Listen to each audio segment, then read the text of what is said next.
is Josie. I'm a librarian with Deschutes Public Library, and today we're doing a craft from the book Deafo by Cece Bell. If you've read the book, awesome. It's a great book. I highly recommend it. If you haven't read it, that's okay. You can still do today's craft. So today we are making warm fuzzies that Cece makes in the book. You will need a ball of yarn, or some yarn, a fork, scissors, and those are the basics that you need, but if you're going to make something decorated, then you'll need some glue or some stickers. I just happen to have some stickers around the house that I was willing to cut up. So you'll need some glue and maybe some paper or some stickers or some Post-it, something sticky like that. You can also use tape. So those are the basic things you need. And we're going to cut away now and go ahead and show the step-by-step of the craft. So join me. Here we go.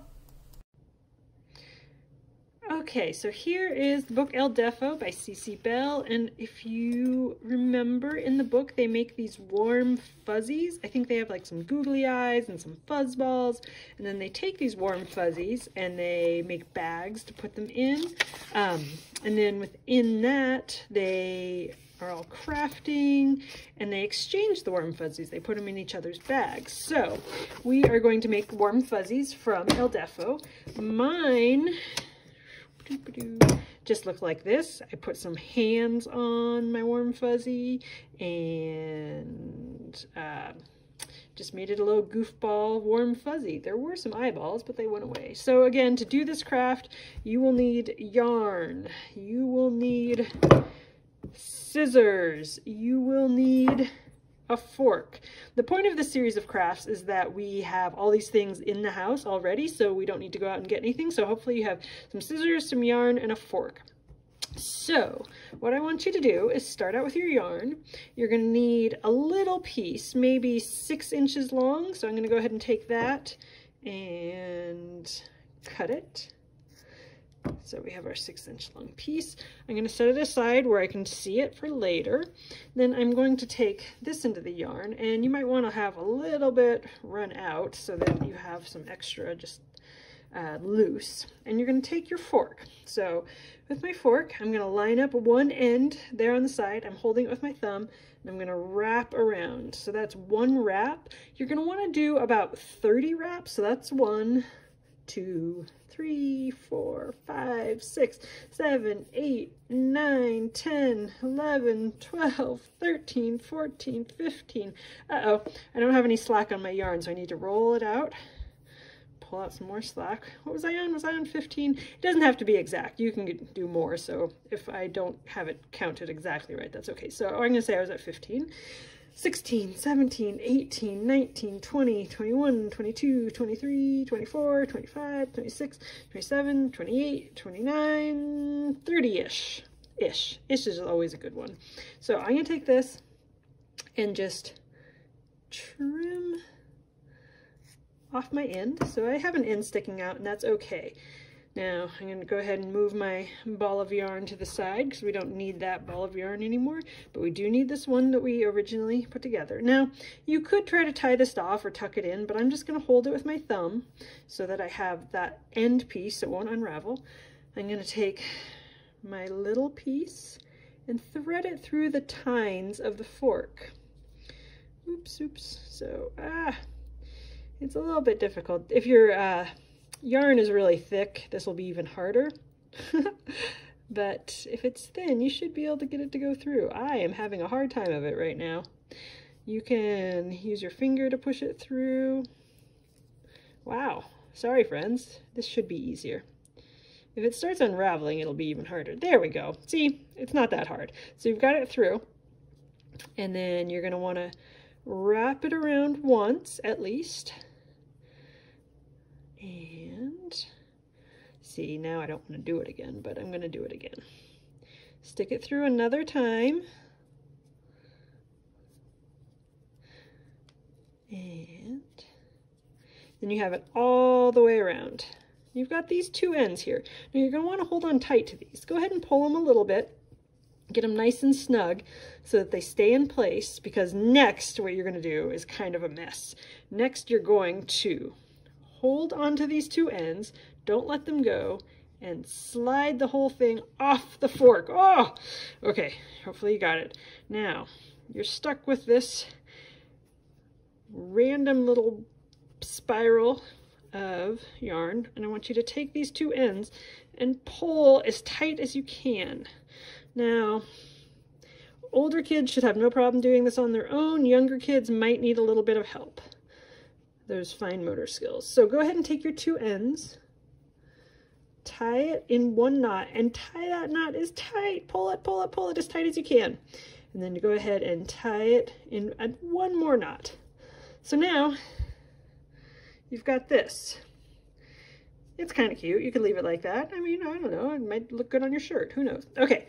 But what you want to do next is take all of these pieces and you're going to want to cut the loops. So I'm actually, I'm not cheating, but I'm using sharper scissors now so that I can really get in there. So you want to tuck into those loops and just cut them all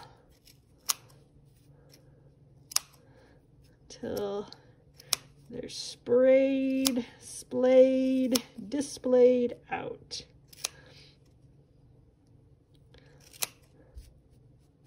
Now, I feel like I never actually get them all. There's always some little guys still in there, and that's okay. You can keep trying if you want. You'll definitely make a little bit of a mess here and there, and that's okay. This is just for the fun of it, just to make something fun and cute. See these little teeny loops in there? I'm just trimming a couple more. Now, at this point, it's still kind of flat. You don't quite have a circle. So this is an inexact science. This is not going to be perfect, but I just like to kind of reach and pull and massage until I get them more in a poof ball. And then, you know, just kind of massage it a little, fluff it out. Now, I like to leave mine with these long pieces on so that I could make them hands. Remember, I made hands out of mine. But if you'd rather trim them, you totally can. That's up to you. And I like this all uneven, but I see some people take their scissors and trim, oops, those are my sharp scissors. These are my sharp scissors. And trim all these little pieces that are just a little too long. Lots of people like to trim those off. So, you know, just give it a haircut. I'm not going to go through doing all that because I like the unevenness. It's totally up to you if you want it even and more symmetrical. But I'm just going to leave it all fuzzy, and I'm going to leave these guys on because I like them. So we have our fuzzball here. I'm going to put them down there. Now, what I did for this final step was take some old stickers that I have, and cut them into the shapes of hands. So you can totally do that. It's up to you whether you want to decorate with a sticker or not at all, or with some paper. It's really simple. All you have to do is take your scissors and cut the shapes out. So I cut, if you notice, if you look very closely, this hand has 4 fingers and this hand has 3, but do they look exactly the same? I don't know. They look good enough for me. For my warm fuzzy, they look good enough for me. And you can also do things like put eyes on them so that they look super cool. Or maybe that's a bow tie. I don't know. It's totally up to you. In the end, you could have a nice, soft, warm fuzzy. And like in the book, you can give it away to a friend to make their day a little brighter. So those are your warm fuzzies. I have one that's smaller and one that's bigger. And just so you know, the bigger one I used a bigger fork with. The smaller one I used a smaller fork with, and it made them those 2 different sizes. So you can make a big one or a small one.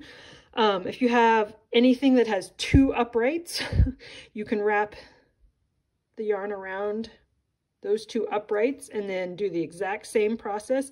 Just remember, if it's bigger, you're going to have to wrap the yarn around more times. So we wrapped about 30 for this little guy, but for a bigger guy, you're going to have to use more yarn to make it have more fluffiness like this. So you can experiment, make as many as you want, give them away to your friends, and have fun with it. So thanks for trying our craft today. Feel free to send us a picture of what you make, and have a wonderful day. Thanks.